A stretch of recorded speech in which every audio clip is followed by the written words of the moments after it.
David fled from Naioth in Ramah, and came and said to Jonathan, "What have I done?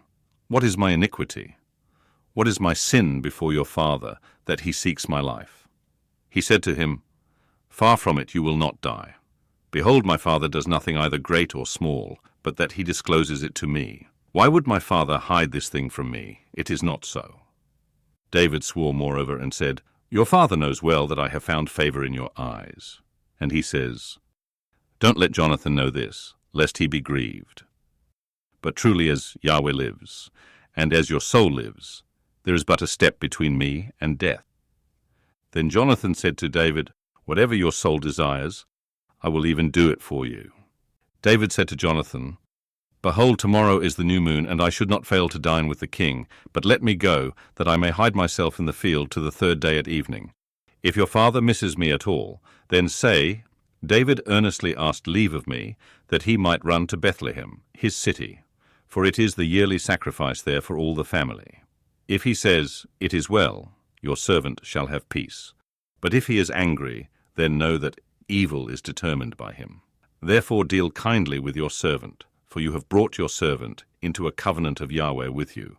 But if there is iniquity in me, kill me yourself, for why should you bring me to your father?" Jonathan said, "Far be it from you, for if I should at all know that evil were determined by my father to come on you, then wouldn't I tell you that?" Then David said to Jonathan, "Who will tell me if your father answers you roughly?" Jonathan said to David, "Come, let's go out into the field."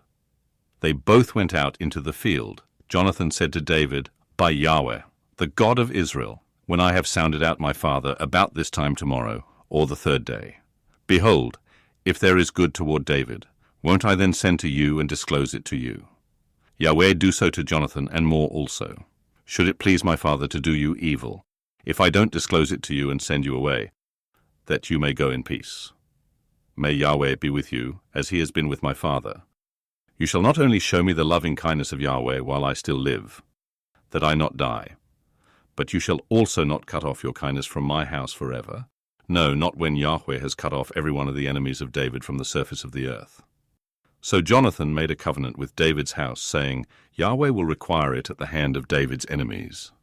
Jonathan caused David to swear again for the love that he had to him, for he loved him as he loved his own soul.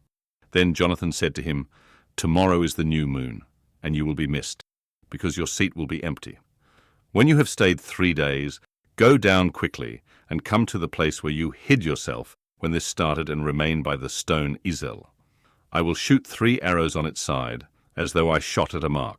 Behold, I will send the boy, saying, Go, find the arrows.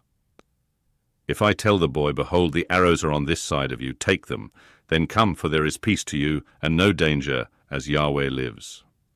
But if I say this to the boy, Behold, the arrows are beyond you, then go your way, for Yahweh has sent you away.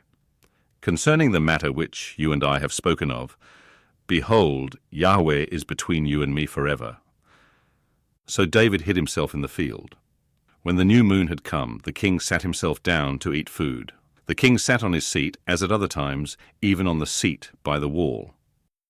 And Jonathan stood up, and Abner sat by Saul's side. But David's place was empty. Nevertheless, Saul didn't say anything that day, for he thought, "Something has happened to him. He is not clean. Surely he is not clean." On the next day after the new moon, the second day, David's place was empty. Saul said to Jonathan his son, "Why didn't the son of Jesse come to eat, either yesterday or today?" Jonathan answered Saul, "David earnestly asked permission of me to go to Bethlehem. He said, 'Please let me go, for our family has a sacrifice in the city. My brother has commanded me to be there. Now if I have found favor in your eyes, please let me go away and see my brothers.' Therefore he has not come to the king's table."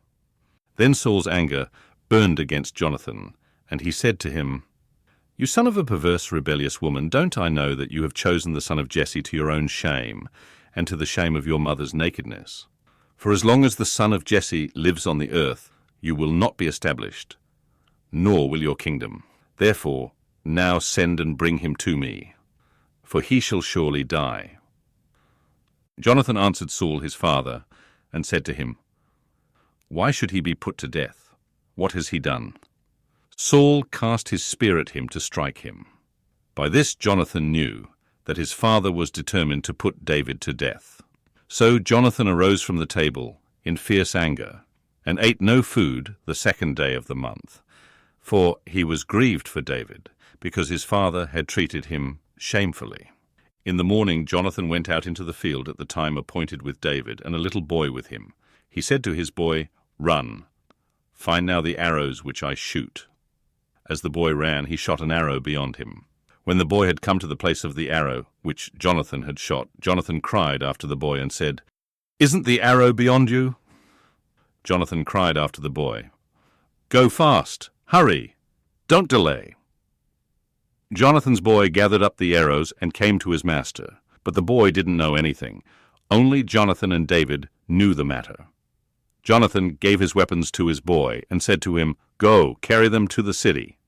As soon as the boy was gone, David arose out of the south and fell on his face to the ground and bowed himself 3 times.